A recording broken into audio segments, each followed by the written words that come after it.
Este evangelio que hablamos, que enseñamos, que escudriñamos, no es una fábula, es un evangelio de poder. Todo aquel que hace contacto con esta palabra que está aquí escrita tiene que ser afectado por este evangelio.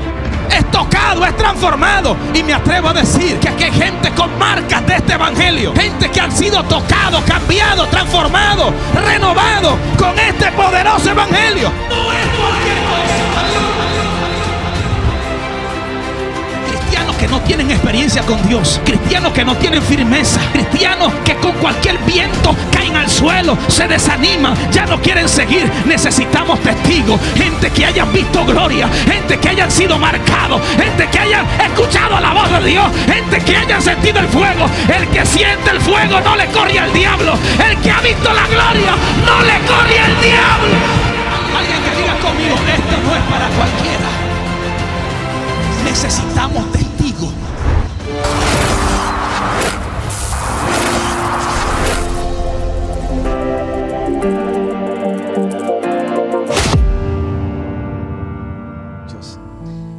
La palabra específica que Dios me daba es: me seréis testigos.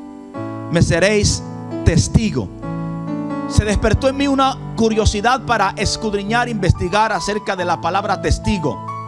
Comencé a buscar varios versos bíblicos que tienen que ver con esta palabra testigo. Y al mismo tiempo me preguntaba: ¿por qué testigo? Por eso, cuando usted escudriña el libro de Marcos o el Evangelio según Marcos, notará que Marcos fue uno de los evangelistas que narró más milagros de Jesús, porque Marcos estaba enfocado en lo que Jesús hacía. Como que su atención se enfocó en las hazañas de Jesús. En cambio, Lucas se dedicó a demostrar que venía Jesús del linaje correcto profético y de que Él era el Mesías. En cambio, Mateo comienza a hablar de Jesús en sus enseñanzas, especialmente a aquella enseñanza poderosa del Sermón del Monte. Pero Marcos, de una forma peculiar, habló más que cualquier otro evangelista de los milagros de Jesús. Como que Marcos tenía el interés de demostrar que el Cristo que se estaba manifestando en su tiempo, el genuino, el verdadero, el elegido por Dios, tenía un poder sobrenatural para sanar, para curar, para libertar, para transformar vida. Marcos se dio la tarea en demostrar que donde quiera que Jesús pisaba, algo sucedía. Las cadenas se rompían. El que estaba atado no podía seguir siendo más atado. El que estaba esclavizado por el diablo tenía que soltarlo. Por eso Mateo enseñó de lo que Jesús habló. Marcos enseñó de lo que Jesús hizo. Y de eso quiero hablar en esta tarde. No tan solo de un Cristo que hablaba con autoridad, sino un Cristo que demostraba esa autoridad. Nosotros tenemos que entender que este evangelio que predicamos no es un evangelio cualquiera. Este evangelio que hablamos, que enseñamos, que escudriñamos, no es una fábula, es un evangelio de poder.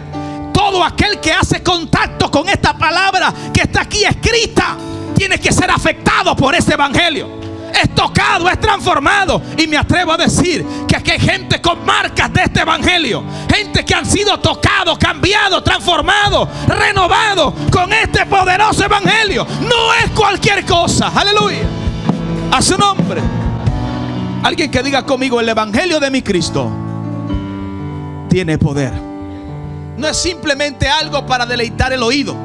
Es algo que cuando tú te conectas a esa palabra, a lo que Él enseñó, algo tiene que pasar contigo. Algo se siente en el alma. He visto personas que han sido, amados, sanadas, otros libres, cambiados por causa de este poderoso evangelio. Y por eso estamos hablando de testigos, para que usted pueda entender qué Dios puso en mi corazón y qué quiero transmitir. Es necesario que hablemos acerca de qué es la palabra testigo. Cuando alguien es testigo, por ejemplo, cuando ocurre un crimen, Cuando sucede algo terrible, que los investigadores entran a la escena, comienzan a buscar rastros para tratar de llegar a la verdad, saber lo que pasó, saber quién es culpable, cuáles fueron los motivos. Y cuando escasean las evidencias, entonces se recurre a los testigos. ¿Por qué los testigos son importantes? Los testigos se investigan de tal manera como implicado en el mismo acto. No tan solo el que ejecutó, no tan solo la mente intelectual, sino que el testigo se hace parte de la escena de investigación. Eso indica su importancia en lo que ocurre, porque un testigo indica que fue alguien que estuvo ahí, alguien que vio de primer plano, alguien que escuchó de forma directa. No estoy hablando de alguien que le contó fulano de lo que fulano le contó, sino alguien que de manera directa sintió, vivió, supo lo que pasó. Ese testigo puede contarle a otro lo que él vio, y quizás la persona se puede impactar, pero el testigo queda marcado del hecho. El testigo se recuerda lo que vivió, lo que experimentó. Por eso un testigo no es cualquier persona. Cuando me topé con un versículo bíblico, especialmente en el libro de los Hechos, donde se habla que tenían que escoger a alguien que sustituyera a Judas, porque como usted sabe, Judas, el hijo de perdición, su acción fue entregar al maestro. Este hombre se mata. Queda un vacío porque Jesús estableció a 12. La pregunta es: ¿quién va a sustituir a Judas? ¿Quién va a ocupar el lugar de Judas? Por eso en el libro de los Hechos capítulo 1 verso 21, Pedro, que era el líder, habla y dice: es necesario pues que de estos hombres que han estado juntos con nosotros todo el tiempo que el Señor Jesús entraba y salía entre nosotros, comenzando desde el bautismo de Juan hasta el día en que entre nosotros fue recibido arriba, uno de ellos sea testigo con nosotros y predique de su resurrección. ¿Por qué tenía que ser un testigo? Pedro no quería jugársela escogiendo a cualquiera, no a alguien que había escuchado historia. Necesitaban a alguien que vivió la experiencia, alguien que supo lo que Jesús hizo de primera mano. ¿Por qué? Porque los discípulos, amados, iban a vivir circunstancias que el mismo Cristo le había revelado, que él mismo lo estaba dejando como presas entre ¿qué? Entre lobos. Jesús le había advertido: algunos de ustedes lo van a encarcelar, a otros lo van a matar a saeta, otros serán aserrados, otros serán perseguidos, otros serán menospreciados por causa de mi nombre. Entonces Pedro, entendiendo que lo que venía era una presión fuerte para aquellos que eran discípulos, no podían escoger a cualquiera. Si escogían a alguien que no había tenido experiencia, a la primera presión iba a salir corriendo, a la primera presión se iba a devolver, a la primera prueba iba a... ¿Alguien está aquí en esta hora? Aleluya. Necesitaban un testigo. ¿Por qué un testigo? Porque los testigos no son fáciles de engañar. Los testigos no son fáciles de amedrentar. Los testigos no son fáciles de asustar. Porque los testigos tienen marcas. Los testigos tienen experiencia. Es aquí donde se diferencia un creyente simple a un creyente sólido. Un creyente sólido es un testigo. Un creyente sólido es alguien que tiene experiencia. ¿Cuál es el problema que estamos viviendo? que estamos viviendo en una generación donde hay creyentes sin experiencia. El creyente que no tiene marcas de Dios, que ha estado en intimidad con Dios, que ha sentido el poder de Dios, que ha visto la gloria de Dios, que ha escuchado, alguien está aquí en esta hora, aleluya, que ha escuchado a Dios hablando, cualquier prueba lo echa a correr. Yo quiero que alguien diga conmigo: yo no soy cualquier creyente. Diga conmigo: yo soy testigo. ¿Por qué tenía que ser un testigo? No, tiene que ser alguien que haya estado ahí cuando Jesús entraba y salía. Alguien que estuviera ahí cuando Jesús ¿qué? Entraba y salía. Tiene que ser alguien que haya visto los milagros. Tiene que ser alguien que haya visto cómo los ciegos veían. Tiene que ser alguien que haya visto cómo él le hablaba a los demonios y estos tenían que obedecer. Tiene que ser alguien que estuvo ahí, que cuando Jesús entró a la sinagoga y leía la Torá, leía la ley de Dios, yo siento a Dios aquí, el demonio no aguantó y tuvo que salir corriendo. Tiene que ser alguien que haya visto liberación. Tiene que ser alguien que haya visto el poder de Dios. Si escogemos a alguien sin experiencia, no va a aguantar la presión. Si escogemos a alguien sin intimidad con Jesús, no va a resistir la presión. Porque lo que venía de ahí en adelante era ¿qué? Presión. Los primeros cristianos iban a ser probados, pero los testigos no iban a retroceder. Los testigos iban a aguantar la presión. Es por eso que Pedro especifica: no podemos escoger a cualquiera. No podemos elegir a cualquiera.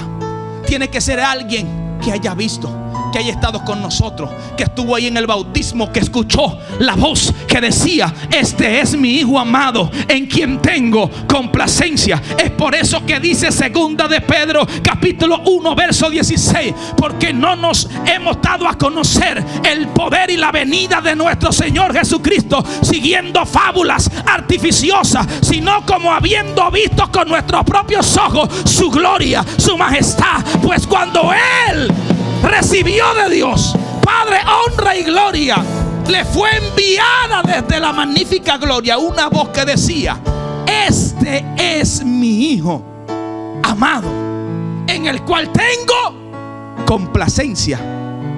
Dice Pedro: nosotros oímos esta voz enviada del cielo. No nos lo contaron, la escuchamos. No fue un cuento de camino que escuchamos. Estuvimos ahí. Sentimos la gloria que allí había. Sentimos la brisa como soplaba. Sentimos la corriente. Alguien está aquí que pueda alabar a Dios. Aleluya. ¿Se puede predicar esta tarde? ¿Se puede predicar de verdad esta tarde? A veces Dios, amado hermano, está cansado de cristianos secos, sin esencia. Cristianos que no tienen experiencia con Dios. Cristianos que no tienen firmeza. Cristianos, aleluya, que con cualquier viento caen al suelo, se desaniman, ya no quieren seguir. Necesitamos testigos, gente que hayan visto gloria, gente que hayan sido marcados, gente que hayan escuchado la voz de Dios, gente que hayan sentido el fuego. El que siente el fuego no le corre al diablo. El que ha visto la gloria no le corre al diablo. A su nombre. ¿Se puede predicar esta tarde? El que haya sido marcado por la gloria de Dios le dice a los demonios: no te tengo miedo. No corro con cualquier prueba. No me rindo con cualquier presión, porque yo estuve ahí. Yo lo vi, yo lo sentí. Yo sé que se siente estar en la presencia. Yo sé que se siente ser marcado. Alguien puede alabar a Dios en esta hora. Aleluya. A su nombre. Nosotros oímos a la verdad esa voz enviada del cielo cuando estábamos con Él en el monte. Tenemos también la palabra profética más segura. Escuche esto. Tenemos también la palabra profética más segura, no recibida de segunda mano. La recibimos directamente, a la cual hacéis bien en estar atentos como a una antorcha que alumbra en lugar oscuro, hasta que el día esclarezca y el lucero de la mañana salga en vuestros corazones.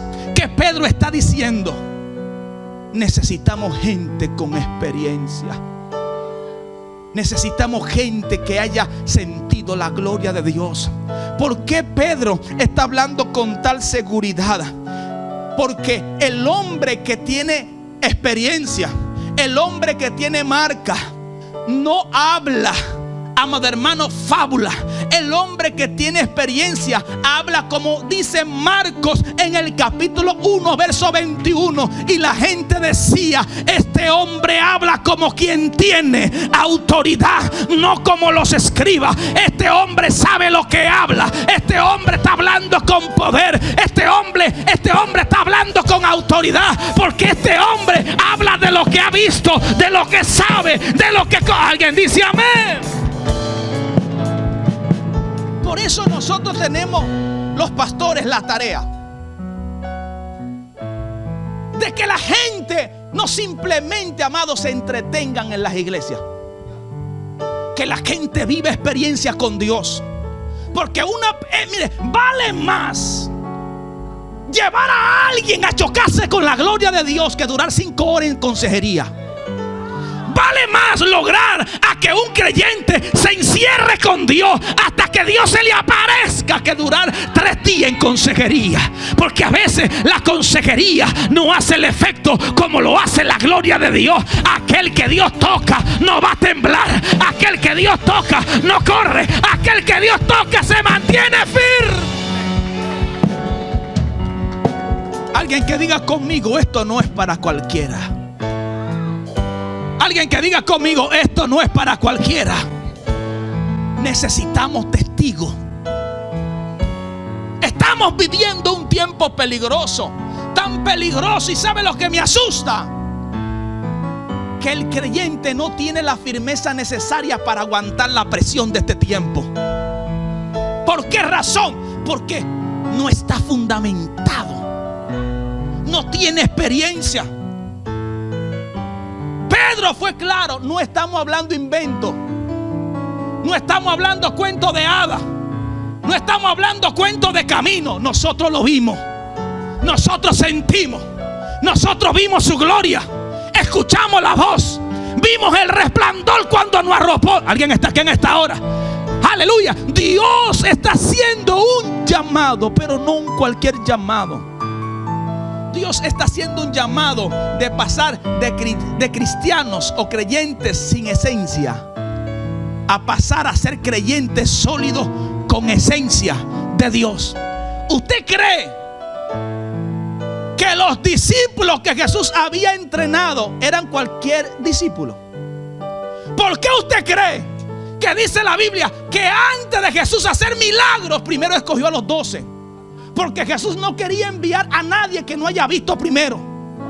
Es por eso que dice la Biblia que antes de Dios enviar a Moisés a decirle a Faraón: así dice Jehová, él tenía que escuchar la voz primero en secreto. Él tenía que saber qué se siente cuando Dios habla, qué se siente cuando Dios se manifiesta, qué se siente cuando la gloria arropa. Cuando Moisés sintió eso, pudo pararse delante de Faraón, en pocas palabras, y decirle: Faraón, no te tengo miedo. Así dice Jehová, deja ir a mi pueblo, suelta a mi pueblo, porque lo voy a libertar. Es tiempo de liberación. Porque Moisés hablaba como quien tiene autoridad, porque estuvo bajo la gloria, porque lo vio manifestarse, porque vio que la zarza ardía y la zarza no se consumía. El creyente que no tiene experiencia con Dios, con cualquier ataque del diablo, sale enredado. A su nombre. El creyente que no haya conocido a Dios de cerca no va a aguantar la presión de este tiempo. No va a aguantar los ataques del diablo de este tiempo. No va a aguantar los ataques de los demonios de este tiempo. Necesitamos testigos. ¿Alguien dice amén en esta hora? Por eso dice la Biblia, aleluya, dice la palabra del Señor, que Jesús quiso ir al monte a orar. Usted sabe claro que eran 12 discípulos. Sin embargo, la Biblia no dice que los 12 subieron. Dice que solamente subieron 3. ¿Por qué 3 si habían 12? Aleluya. Es tremendo cuando a veces, aleluya, cuando la iglesia se tiene que meter completa, se meten solamente 2 o 3.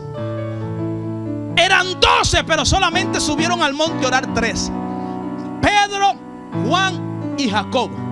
Y dice la Biblia que ellos, estando rendidos de sueño, diga conmigo, rendidos de sueño. Y textualmente dice, mas permaneciendo despierto. Oiga, está diciendo rendido de sueño, mas permaneciendo despierto, vieron la gloria de Jesús. ¿Qué está diciendo eso? Eso está diciendo que los que no subieron, aleluya, quizás por cosas que se aquejaban, los que subieron tenían los mismos ataques. Los que subieron tenían la misma guerra, pero dijeron, no me quedo abajo, yo subo con el maestro, yo voy a vivir la experiencia. A veces no es que alguien tiene más ataque que otro, es que a veces alguien tiene más pasión que otro. Alguien tiene más deseo de ver la gloria de Dios que otro. Siento la gloria de Dios en esta hora. Siento al Espíritu de Dios compaseándose en esta hora. Alguien puede alabar a Dios. Alguien puede alabar a Dios. Alguien puede alabar a Dios.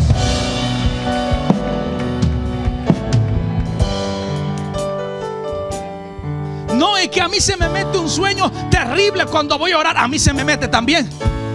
No es que a veces siento ciertos ataques cuando quiero encerrarme con Dios. Yo lo siento también, pero aún así me meto. Mi alma alaba a Dios. Eso es lo que está diciendo la Biblia. Estaban rendidos de sueño, pero dijeron, nadie me lo va a contar, yo lo voy a experimentar. Quiero ver su gloria, quiero ser lleno de su presencia, quiero ver su poder.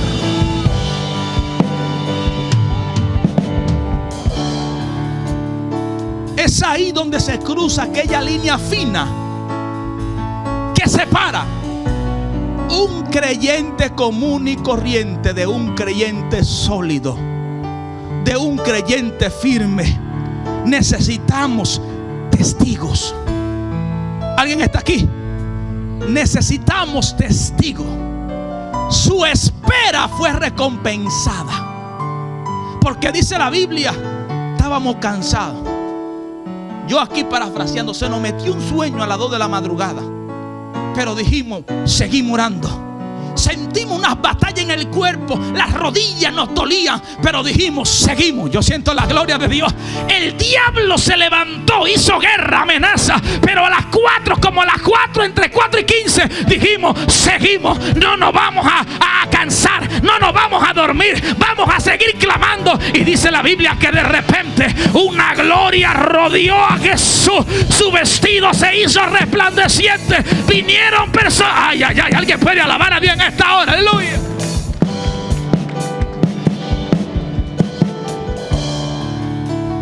Jesús se le transfiguró. Y créame que cuando la gloria se mete, el sueño se va. Alguien está aquí en esta hora. Cuando el poder de Dios se mete, el cansancio se va, la dolencia se va. Oh, gloria a Cristo. Yo pregunto en esta tarde, ¿seguiremos siendo igual o nos vamos a meter con Dios? ¿O vamos a ver su gloria? ¿O seremos impactados con su gloria?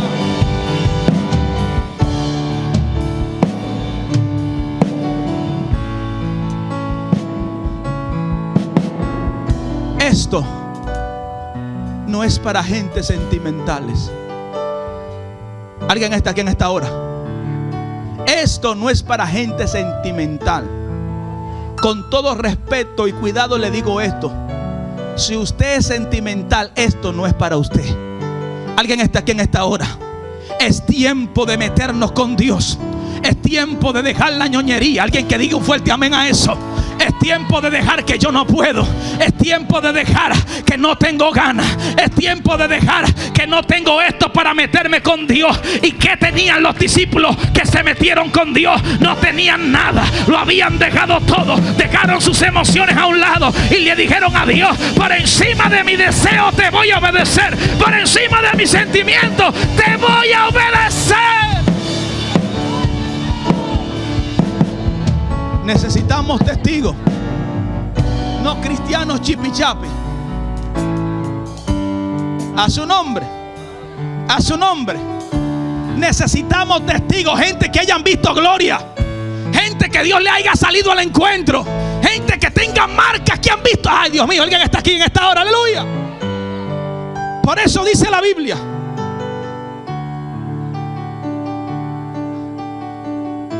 que cuando Jesús se fue, prácticamente pareciera como que lo estuviera dejando solo. Pero Jesús estaba tranquilo, porque Jesús estaba diciendo: esos están marcados. Aunque yo me vaya, esos han visto gloria. Aunque yo ascienda a los cielos, esos saben que se siente el fuego de Dios. Y cuando dice la Biblia que Jesús ascendió, ahora se encuentran los discípulos, los apóstoles a solas. Reciben al Espíritu Santo, el otro consolador, como dice la Biblia, que Jesús le dijo: vendrá otro consolador y estará con ustedes. Pero llega el momento de la presión. Llega el momento donde se separan los creyentes de verdad. ¿Se puede predicar esta tarde? De los creyentes de papel. Cuando vinieron la guardia, arrestaron a Pedro y a Juan, los amenazaron, los comenzaron a azotar, les comenzaron a obligar y a decir: ya no prediquen más en ese nombre. Y yo me imagino a Pedro por dentro: quiero que están escogiendo a las personas equivocadas. No somos creyentes de papel, somos testigos. Aleluya. Pedro decía: ¿cómo podemos dejar de hablar si vimos? ¿Cómo podemos dejar de predicar si sentimos? Si no podemos negar lo que vivimos. Aleluya. Por eso dice la Biblia que Pedro dijo, cuando arrestaron a Pedro y a Juan, dice la Biblia que ellos dijeron: entonces, viendo el denuedo de Pedro y de Juan, y sabiendo que eran hombres sin letras y del vulgo, se maravillaban y les reconocían que habían estado con Jesús. ¿Usted escuchó eso? Le reconocían que habían estado con Jesús, porque el que ha estado con Jesús se le nota. ¿Alguien está aquí en esta hora? El hombre, la mujer de Dios que vive en oración e intimidad con Dios, se le nota. El hombre que ha estado bajo el fuego de Dios y la mujer de Dios que ha estado en intimidad bajo la gloria de Dios, se le nota. ¿Alguien está aquí en esta hora?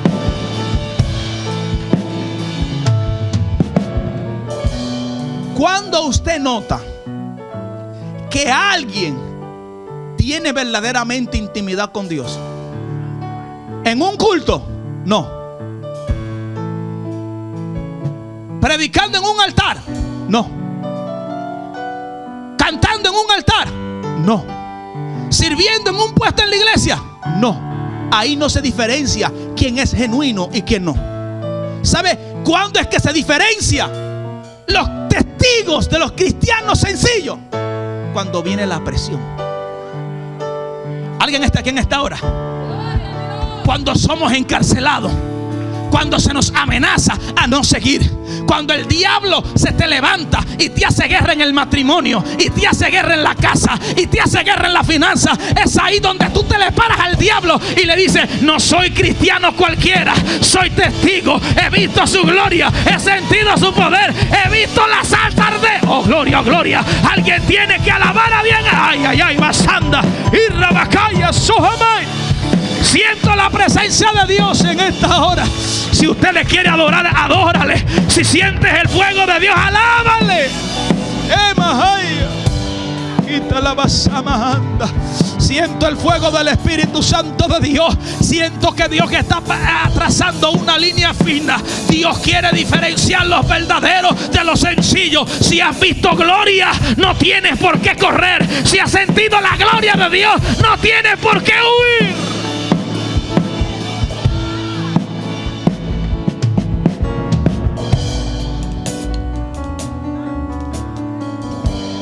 Pregunto de nuevo: ¿se puede predicar esta tarde?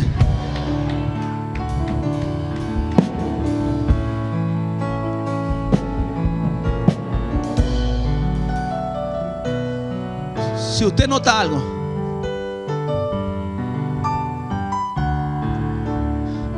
el hombre y la mujer de Dios que vive en una intimidad sólida con Dios no se mueve por emociones.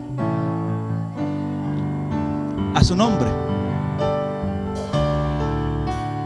¿Podríamos nosotros aguantar la presión que aguantó Pedro y Juan? Pastor, ¿qué es ser un cristiano sólido de intimidad y de firmeza? ¿Qué es ser un testigo? Esteban.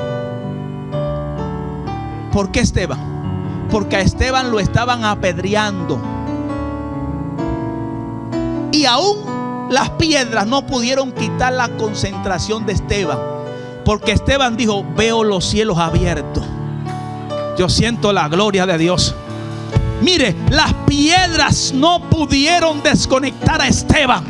Porque Esteban, aún siendo apedreado, dijo: veo los cielos abiertos y veo a uno sentado en su... Oh, gloria a Dios. Yo siento la presencia de Dios acá. ¿Alguien puede alabar a Dios?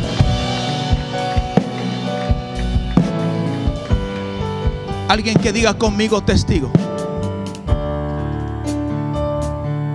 Yo sé que usted muchas veces me ha escuchado testificar de mi experiencia que viví en Nueva York. Y no me canso de decirlo y no me avergüenzo de decirlo. Los 2 años que viví en Nueva York fueron los años de mayor presión en mi vida. Fueron los años de mayor proceso en mi vida, donde pasé necesidad, donde pasé hambre, donde pasé menosprecio, donde fui expulsado de un apartamento, donde me vi viviendo en un tren, donde caminaba en la calle, donde esperaba que la noche me pasara, donde estuve ahí y nunca renegué a Dios, nunca reclamé, nunca me quejé, nunca le dije a Dios por qué. Mi alma alaba a Dios. ¿Sabe por qué? Porque un día antes de irme a vivir a Nueva York, estando a solas en intimidad, en un cuarto en la casa de mi abuela, vi al Señor que me visitó a puerta cerrada. Sentí su gloria. Alguien me habló y me llamó por mi nombre y me dijo: Jeremías, yo estoy aquí contigo y soy tu sustento, no te dejaré. Cada vez que yo vivía ese momento de presión, la mente se me trasladaba a aquella gloria. Cada vez que veía al diablo amenazar, el espíritu se me trasladaba a aquel cuarto. Y yo decía: es que yo vi su gloria, es que yo lo sentí, es que Él me habló. Y como Él me habló, no salgo corriendo. Como Él me habló, no me voy a devolver. Como Él me habló, no me puedo rendir. Si yo no hubiese tenido esa experiencia con Dios, suelto el ministerio. Y créame que tuve muchas oportunidades para hacerlo. Pero si yo no hubiese vivido aquella experiencia gloriosa, hubiese soltado el ministerio. Mi alma alaba a Dios. Pero cada vez que sentía la presión, me acordaba de la experiencia. Me acordaba que Él me habló. Me acordaba que Él me tocó. Me acordaba que no fue fábula lo que escuché, fue su voz. Y ahí está el peligro de nosotros desconectarnos de la presencia de Dios. Fíjense algo muy interesante de la vida de Elí.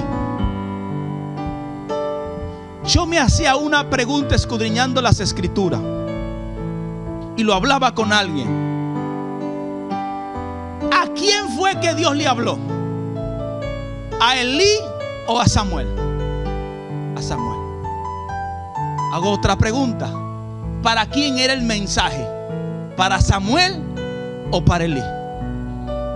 Si el mensaje era para Elí, ¿por qué Dios le tiene que hablar a Samuel? Porque ya Elí no tenía relación con Dios.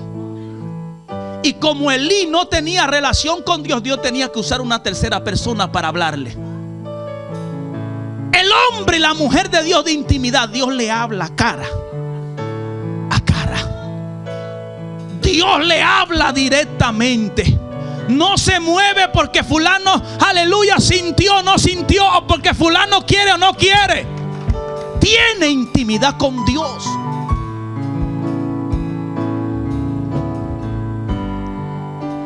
Y Dios le habló a Samuel. Y cuando Dios le habló a Samuel, yo me imagino a Samuel, ¿cómo le doy este mensaje al sacerdote? Yo creo que Samuel pudo haber dicho, Señor, ¿y por qué no se lo dices tú? ¿Y por qué no se lo dices tú? Y quizás Dios le hubiese contestado, es que estoy cansado de hablarle, pero ya él no me oye. Ya él no tiene relación conmigo. Porque yo le hablo, pero su oído está cerrado. Entonces tengo que usar a alguien que esté en el altar. Tengo que usar a alguien que está conectado. Tengo que usar a alguien que tiene intimidad. Por eso, el que se desconecta de la presencia de Dios, Dios le habla, le habla, le habla, le habla y le requete habla. Y le sigue hablando. Y no cambia, sigue igual. No se detiene a escuchar lo que Dios le está hablando. Porque lo que Dios quería decirle a Elí era de un peligro que venía. Dios quería que Elí tuviera la última oportunidad de arrepentirse, pero Elí ya no le importaba. Y el profeta Samuel, siendo niño, le tiene que dar el mensaje. Porque Elí se dio cuenta las 3 veces que Samuel fue donde él. Elí, sacerdote, ¿me llamaste? Elí entendió, wow, yo me acuerdo de esta experiencia. Dios quiere hablar con el muchacho. Oye, cuando tú vuelvas a oír la voz, vas a decir esto, porque Elí sabía. Elí conocía, pero ya no oía. Y le dio el secreto a Samuel. Cuando vuelvas a oír la voz, vas a contestar de esta manera: habla, Señor, que tu siervo oye. Tu siervo tiene sus oídos despiertos. Su siervo tiene su oído espiritual para oírte despierto. No hay peor sordo como el que no quiere oír.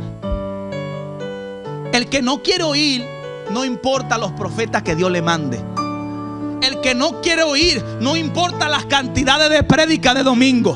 El que no quiere oír, no importa las cantidades de prédicas de YouTube que escucha. ¿Alguien dice amén en esta hora? Su oído está como cerrado. Otro hombre, Balaam, ¿conocía o no conocía Balaam la voz de Dios? Pero el rey enemigo le dijo a Balaam: necesito que me maldiga esta gente para poder vencerlo. Y Balaam dijo: está bien, déjame consultar a Jehová. Lo consulta. ¿Y qué le dice Jehová? Esa gente no pueden ser malditas, porque ¿quién puede maldecir lo que yo he bendecido? Y va Balaam y le dice: bueno, rey, hay problema. Esa gente no hay ni diablo ni demonio que lo maldiga. Ni resguardo, ni cuadro, ni santería, ni brujería que le caiga encima. ¿Alguien está aquí en esta hora? Oh, cuando usted está rodeado con la gloria de Dios, cuando usted está rodeado con la presencia de Dios, no importa el trabajo del brujo, no importa del amarre que haga el santero. Dios mío, siento la gloria de Dios. La gloria de Dios está sobre ti.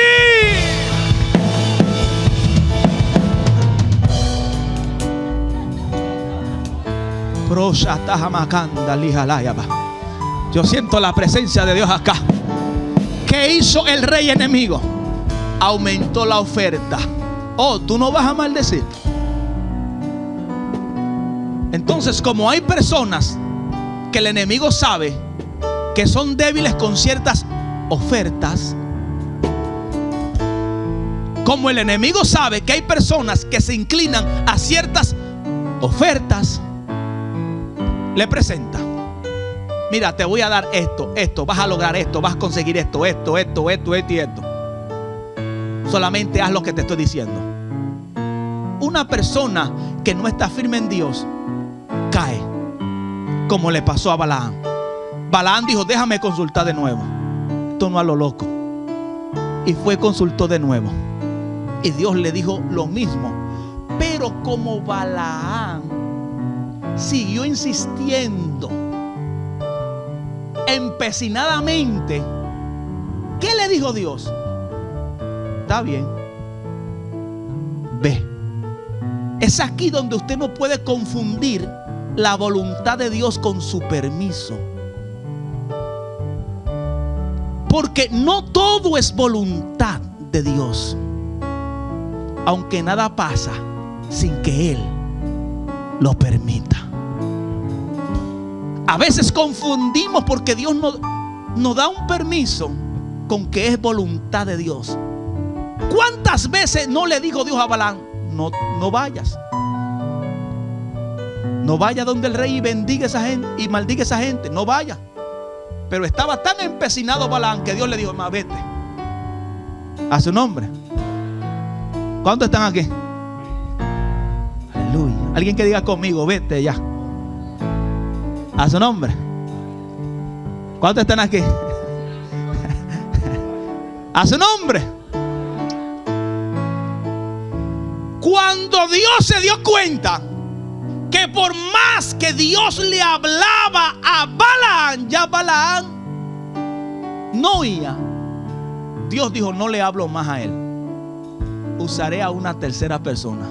¿Y a quién usó Dios? A un burro. Porque es que le hablo y le hablo y le hablo y le hablo y le requete hablo. Y en un momento dado, en uno de los azotes que le dio al asno, el asno, mi amado, se le soltó la lengua. Mire, si yo hubiese estado ahí,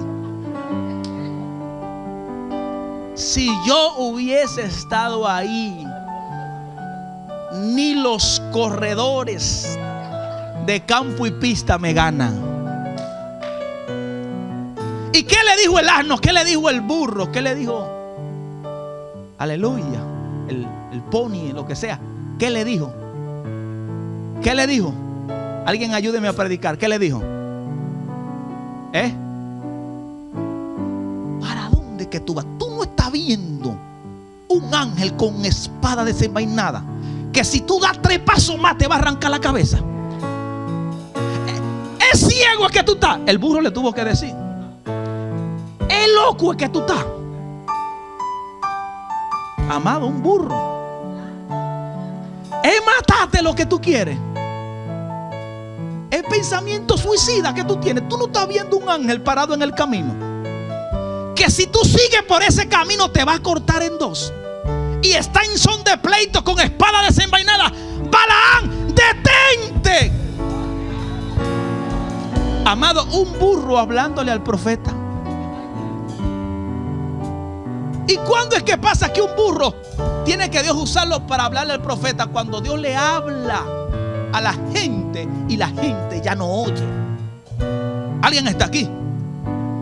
Queremos ensanchamiento, queremos bendición, pero nos cuesta obedecer al Espíritu de Dios. Y esto sin obediencia no funciona. Esto sin entrega no funciona. A su nombre. Cada vez que alguien pierde conexión y relación con Dios, Dios siempre tiene que usar una tercera persona. Tercer personaje, y ya estoy cerrando. El salmista David. ¿Tenía relación con Dios, sí o no? Sí. Pero el día que David pecó, ya Dios no le podía hablar directamente.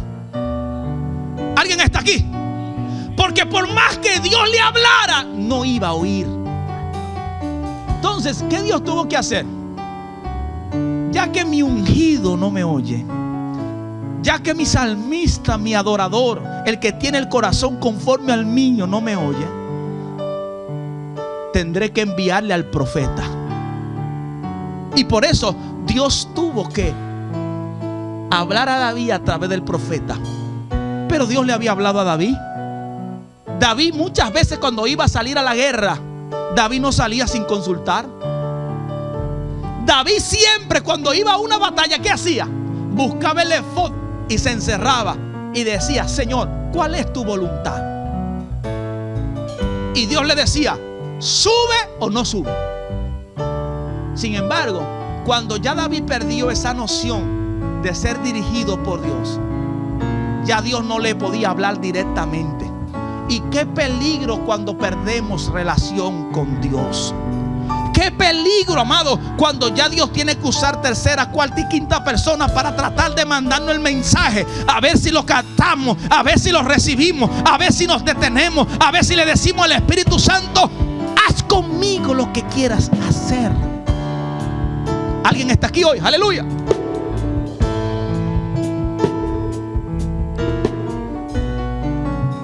Testigo. Y aquí cierro este mensaje.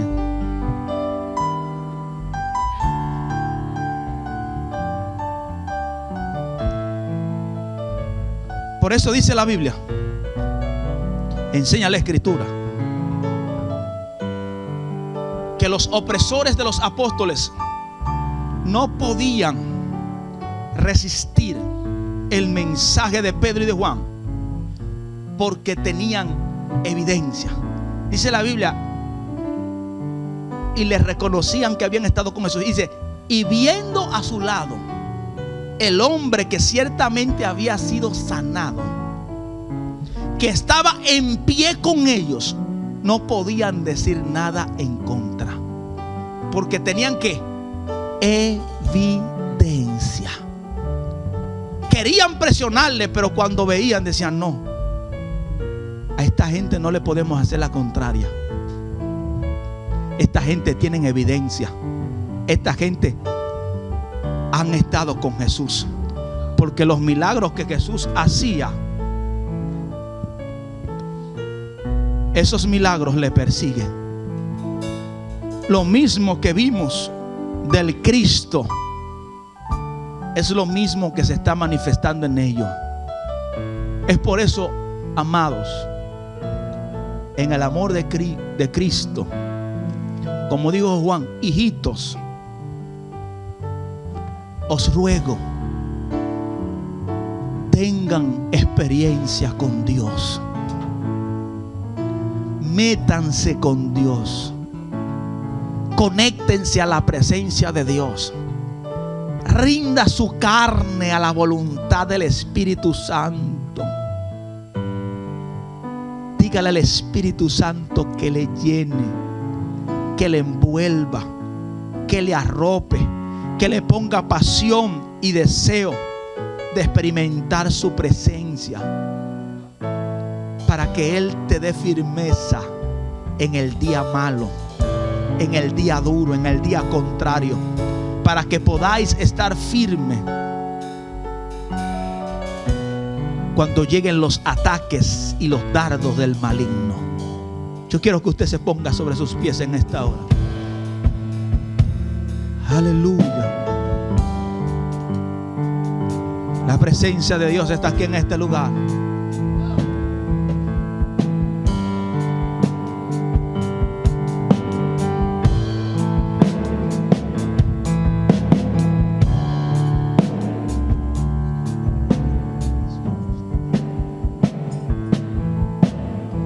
Yo quiero que usted levante sus manos en esta hora. Como yo le decía en el mensaje, más que un consejo pastoral, más que una secuencia de consejería, vale más tener intimidad con Dios. Vale más tener experiencia con Dios y decirle al Señor: acércame.